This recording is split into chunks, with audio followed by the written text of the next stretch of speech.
Let us see the outline that we will study today. That is the introduction to the data. Second is the introduction to the big data. What are the different sources of the big data? What are different types of big data? And what are characteristics of big data? And at last, what are the benefits of big data processing? Before we understand the topic or the meaning of a big data, let us understand what is the meaning of a data. I think each and everyone have studied the definition data. What is a data? Means data are some raw and fact related to an entities. तो हमने जो dictionary, हमने जो एक computer fundamental में जो definition पढ़ी थी कि किसी एंटिटी से रिलेटेड रॉस एंड फैक्ट को हम डेटा कहते हैं।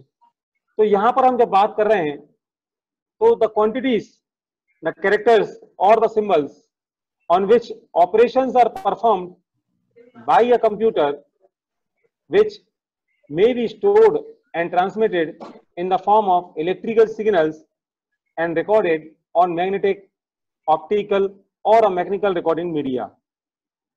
तो जब कोई भी कैरेक्टर हो या कोई भी सिंबल हो या कोई ऑपरेशन जो हमने इस डेटा पे परफॉर्म किया है, वो अगर कहीं हम रिकॉर्ड करते हैं इन the form of electrical signal, चाहे वो मीडिया मैग्नेटिक हो, चाहे वो ऑप्टिकल मीडिया हो, चाहे मैकेनिकल रिकॉर्डिंग मीडिया हो, देन वी से बेसिकली इट्स अ डेटा। जब डेटा है तो डेटा के साथ एक नया शब्द ऐड हो गया, that is a big data. Now the question is, ये डेटा आया कहां से है मेरे पास? अगर हम बात करें, आज आपके पास मोबाइल है और मोबाइल पे हम दिन में एक आध बार सेल्फी ले लेते हैं, घर में कोई प्रोग्राम हो रहा है तो फोटो खींच लेते हैं, घर में कहीं बच्चे हैं छोटे तो उनकी फोटो या वीडियो बना लेते हैं, अगर हमारे घर में आंगन में कहीं कोई अच्छा पक्षी है, तोता है या कुछ अच्छी चीज आप देखते हो, नेचुरल अगर आपके घर में फूल पौधे लगे हुए हैं, कहीं आपको नेचुरल फोटोग्राफी दिखती है तो आप फोटो खींच लेते हो। तो अगर हम देखें तो every time you are collecting some data in your mobile. कुछ नहीं तो व्हाट्सएप पे एसएमएस, व्हाट्सएप पे मैसेज आप फॉरवर्ड करते हो, व्हाट्सएप पे बहुत सारी फोटोज और वीडियोज आते हैं, आप उनको लाइक और शेयर करते हो।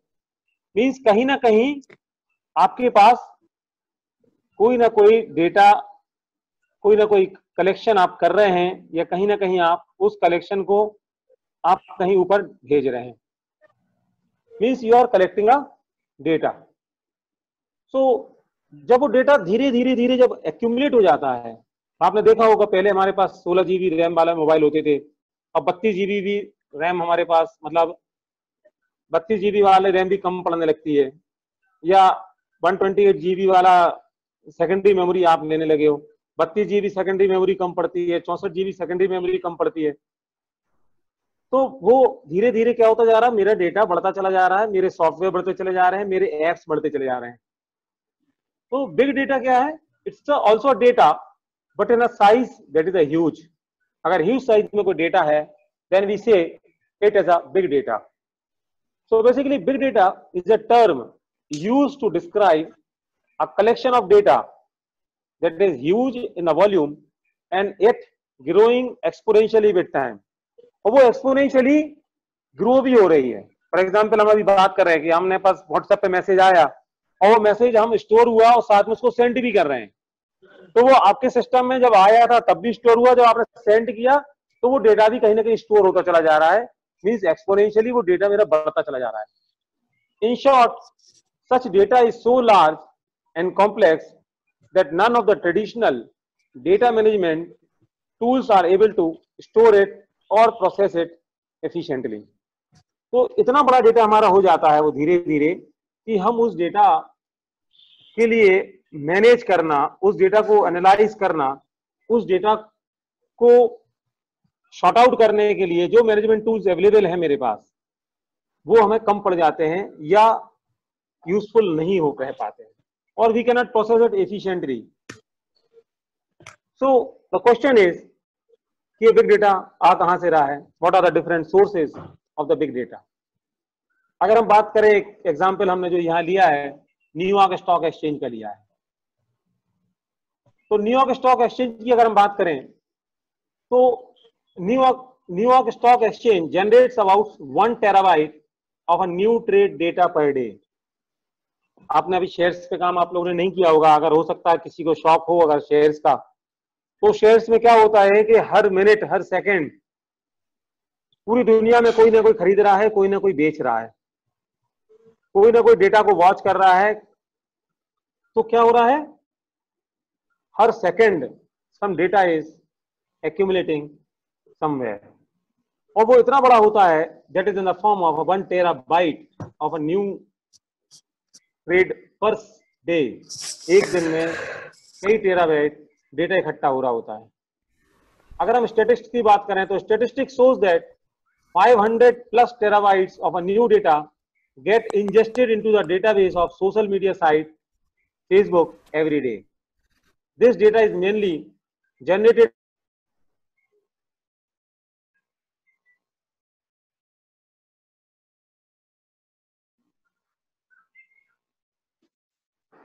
फेसबुक की। हम जब बात कर रहे हैं यहाँ पे, तो फेसबुक में 500 टेराबाइट डेटा पर डे इकट्ठा हो रहा है। कैसे हो रहा है वो आप सब जानते हो, कोई कमेंट डाल रहा है, कोई लाइक कर रहा है, कोई शेयर कर रहा है, कोई फोटो अपलोड कर रहा है, कोई मैसेज अपलोड कर रहा है, मतलब कुछ ना कुछ कोई ना कोई कर ही रहा है, कोई ना कोई एक्टिविटी कर रहा है। कोई अगर एक कैरेक्टर भी अगर लिख रहा है तो वो एक कैरेक्टर भी कहीं ना कहीं डेटा को बढ़ा रहा है। तो that is about 500 plus terabytes of data. अगर हम एक जेट इंजन की बात करें तो एक सिंगल जेट इंजन हर 30 मिनट्स में 10 प्लस टेराबाइट डेटा इकट्ठा करता है। किस चीज का डेटा इकट्ठा होता है, मतलब उसका A to Z मॉनिटरिंग होती है सिस्टम की, फ्यूल कितना है, प्रेशर कितना है, टेम्परेचर कितना है, किस टाइम पे कितना प्रेशर, मतलब एवरी सेकेंड उसका का पूरा डेटा एक्यूमुलेट होता है, and that is 10 plus terabytes of data. और अगर हम वो थाउजेंड ऑफ फ्लाइट्स की बात करें ऑल ओवर इंडिया या all over in the world, तो आप सोचो वो डेटा जो है पेटाबाइट्स में पहुंच जाता है। So these are some sources of big data. अगर और हम आप बात करें एग्जांपल्स की, तो एक एग्जांपल है जैसे कस्टमर फीडबैक का। आप अमेजोन से सामान खरीदते हो, आप मिंत्रा पे खरीदते हो, फ्लिपकार्ट पे खरीदते हो, तो एवरी टाइम द अमेजोन और द फ्लिपकार्ट आपसे क्या मांगता है, फीडबैक मांगता है, आपसे रेटिंग्स मांगता है। तो वो जो रेटिंग्स और फीडबैक आप डालते हो, वो जो डेटा है, again it is a one type of source for the big data. और अगर हम IoT एप्लायंस की बात करें तो IoT जो एप्लायंसेज हैं, जैसे आपके घर में स्मार्ट टीवी है, वॉशिंग मशीन है, स्मार्ट कॉफी मशीन है, कुछ स्मार्ट AC आजकल, अभी तो स्मार्ट आपके घर में कम होंगे लेकिन धीरे धीरे सब कुछ स्मार्ट होता जाएगा। तो आप समझिए कि जो स्मार्ट हो रहा है, स्मार्ट हो रहा है मीन्स वो कहीं ना कहीं मोबाइल से कनेक्ट हो रहा है, कहीं ना कहीं वो डेटा को इकट्ठा करेगा। अभी तो हम रिमोट से चलाते हैं, तो अपन ने उसको 16 डिग्री से लेकर 27 डिग्री तक जो भी टेम्परेचर सेट कर दिया। जब वो IoT डिवाइस स्मार्ट हो जाएगी तो वो आप देखोगे कि उसमें डेटा स्टोर होगा कि कितने बजे कितना टेम्परेचर था, कितने बजे वो टेम्परेचर कब करना है, वो रूम टेम्परेचर को मैनेज करेगा। अगर रूम टेम्परेचर 16 हो गया तो उसको कांस्टेंट कैसे करना है, तो वो तो अभी भी छोटे आपके जो घर में AC लगे हुए हैं वो कर लेते हैं। अभी स्मार्ट टीवी जो लगी है ऑटोमेटिकली बंद हो जाती है, ऑटोमेटिकली चालू हो जाती है, आप उनको प्रोग्राम कर दो। आपके घर में माइक्रोवेव लगे हुए हैं, तो आप उसके लिए अगर केक बटन पे क्लिक करके केक बनाओ तो वो ऑटोमेटिकली वो कभी ग्रिल करता है, कभी वो माइक्रोवेव करता है, तो कभी वो कन्वेक्शन मोड में चला जाता है। मीन्स वो केक को डिफरेंट हीट्स में चेंज करता रहता है। तो वो कहीं ना कहीं अंदर सेंसर्स लगे हुए हैं जो डेटा को ऐड करते हैं, डेटा को सेव करते हैं, फिर डेटा को मैनिपुलेट करते हैं और उसके हिसाब से कुछ कमांड्स को एग्जीक्यूट करते हैं। तो अगर हम देखें तो मेरा जो डेटा है वो बढ़ता ही चला जा रहा है। अगर हम ई-कॉमर्स ट्रांजेक्शन की बात करें तो डेबिट कार्ड के थ्रू, क्रेडिट कार्ड के थ्रू, फोन पे, पेटीएम के थ्रू जो पेमेंट कर रहे हो, again the source of data is increasing. और अगर हम जीपीएस की बात करें तो आपके मोबाइल का जीपीएस अगर ऑन है तो पिछले महीने से लेके पिछले 5 साल 1.5 साल जितने साल से आपका मोबाइल है आपके पास, उतने साल का पूरा रिकॉर्ड उसके पास होता है कि आप कहाँ कहाँ गए थे, किस किस गली में आप कितनी बार निकले। मीन्स वो डेटा भी कहीं ना कहीं आपके मोबाइल में स्टोर है, मोबाइल में नहीं है तो कहीं वेब पे स्टोर है। और अगर वेब पे स्टोर है तो क्या हो रहा है, डेटा ही एक्यूमुलेट हो रहा है, डेटा कहीं ना कहीं बढ़ रहा है।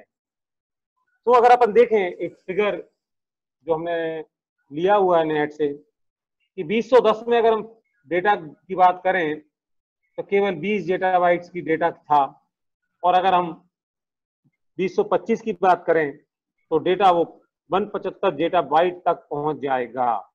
Means you can not imagine the data कि कितना डेटा हमारे पास होगा।